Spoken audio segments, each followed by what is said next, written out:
Assalaamu calaykum akhyaarta. Maanta waxaan la wadaagayaa saddexda shay ee nolosha ugu muhiimsan. Waxaa jira saddex shay ee nolosha aasaas u ah oo qofka noloshiisa aad muhiim u ah. Haddii saddexdan shay mid ka mid ah aad weydid, nolosha waxaad luskaraynaysaa boos weyn, waxaana dareemi doontaa ciriir aad u weyn ama noloshaada inay ku saaran tahay dhibaato aan dhammaanayn. Haddaba waxaan kuu sheegayaa mar walba saddexdan shay waa inaad ogaataa. Haddii saddexdan shay aadan ogeyn sida xataa ay kuu saameynayso xitaa haddaad ogeyn, noloshaada waxaad wajahaysaa dhibaato. Dhibaatadaasoo noqon karto mid nafsi ah, mid adiga caadi kuu saameyso cudur kugu noqon karta, mid mataqaanaa adiga dareenkaaga ka dhigaysa damage garaynaysa. Haddaba waxaan kugula wadaagayaa saddexdan shay. Lambarka koowaad waa iimaanka. Qofku hadduu iimaan leeyahay, noloshiisa wuxuu samaystay darbiyada noloshiisa kii ugu weynaa ayuu samaystay. Qofku haddii uu iimaan leeyahay, maxaa laga helayaa? Kow, aaminaad baa laga helayaa inuu leeyahay qofku aaminaad. Labo, qofku inuu yahay daacad. Qofku mar hadduu daacad yahayna waa qof aaminaad leh. Qof walba daacad ahna badanaa waa qof aamina, ama gaal ha noqdo ama muslim ha noqdo. Qofku mar walba uu yahay qof daacad ah oo honest ah, waa qof aaminaad leh oo la aamini karo oo la isku halayn karo. Marka haddii aad rabtid inaad noqotid qof khiyaano ka fog, qof wax walba ka fog, dhibaato, murugo, intaba qof ka fog haddaad rabtid inaad noqotid, waa inaad mar walba xaqiijisaa inuu iimaankaagu yahay mid dhab ah inuu yahay. Iimaanka Rabbi baa baxsha. Qof walba oo muslimna iimaan waa leeyahay, laakiin iimaanku wuu kala darajo sareeyaa. Qofba iimaankiisu heer buu gaarsiisan yahay. Dadka qaar dembiyada way fududeysanayaan oo waxay u arkayaan waxaan waxba ahayn. Laakiin dadka iimaanka saxda ah ama iimaanka sare leh, dembiyadaas oo kale waxay u arkayaan inuu yahay mid adag. Marka iimaanku waa darbi weyn ee nolosheena xukumaya. Haddaba iimaankaaga mar walba ilaasho. Lambarka labaad waa caafimaadka. Waa inaad ilaalisaa mar walba caafimaadkaaga. Mudnaanta waa inaad caafimaadkaaga siisaa. Waa inaad caafimaadkaaga ilaalisaa.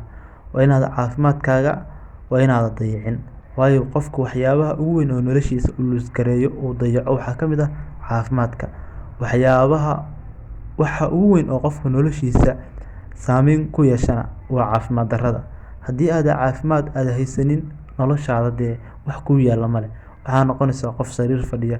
Waxaa noqonaysaa qof noloshiisa ka bixi waaya dhibaatooyin iyo dhakhtar iyo qof aan shaqaysan baa noqonaysaa. Qof waxaa noqonaysaa aan noloshiisa aan xaalad sugan aysan lahayn. Qof mar walba emergency aa noqonaysaa. Marka caafimaadkaagana ha luskarayn. Caafimaadkaaga mar walba ku dadaal. Caafimaadkaaga mar walba ka warqab. Wax walba caafimaadkaaga damage garaynayaan ka fogow. Haddii ay tahay drugs, hadday tahay waxyaabo kale, wax walba ka fogow. Sidoo kale lambarka labaad nolosha saddexaad nolosha ugu muhiimsan waxaa la yiraahdaa waa relationship. Relationship-ku wuxuu noqon karaa family-kaagu noqon karaa, asxaabtaadu noqon karaa, xiriirada aad leedahay buu noqon karaa. Laakiin xiriirada ugu weyn oo qofka noloshiisa ugu muhiimsan waa family-ka. Xiriirka ugu weyn oo qofku u baahan yahay waa family. Kadib wuxuu u baahan yahay asxaab. Inkastoo qofka waxyaabaha ku xeeran oo dhan qofka noloshiisa ay muhiim u tahay. Qofka hadduu asxaab leeyahay, hadduu family leeyahay, waxyaabaha daruuriga ah qofku nolosha isaga baahan yahay. Inkastoo dadka qaar ay yiraahdaan ma fiicna, haddii aad rabtid inaad horumar gaadhid waa inaad kelinimo dareentid, waa inaad keligaa noqotid ay dhahaan. Saas oo tahayna dadku waxay leeyihiin qofka bini'aadamka noloshiisa, asxaabta iyo xiriirada qofka noloshiisa aad bay muhiim ugu tahay inuu mar walba uu yahay qof xiriir leh. Haddii kale waxyaabo badan caqabado badan buu la kulmayaa ama face garaynayaa oo wajahayaa. Haddaba waxaan kuu sheegayaa qodobada aan kuu sheegay inay noloshaada aad muhiim ku yihiin. Haddii aad muuqaalkan ka heshay ama uu ku cajab geliyay ama aad jeceshahay muuqaalo noocan oo kale mar walba inaan idiin soo gudbiyo, fadlan hanaga ilaawin inaad nagu soo biirto ama aad asxaabteena aad ka mid noqoto, si aan mar walba aan kugu soo gudbiyo muuqaalo aad u wanaagsan, adigana maskaxdaada korinaya ama noloshaada wax ka bedelaya.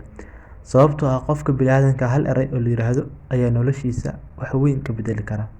Fadlan haddaad nagu cusub tahay, subscribe noo saar. Mahadsanid.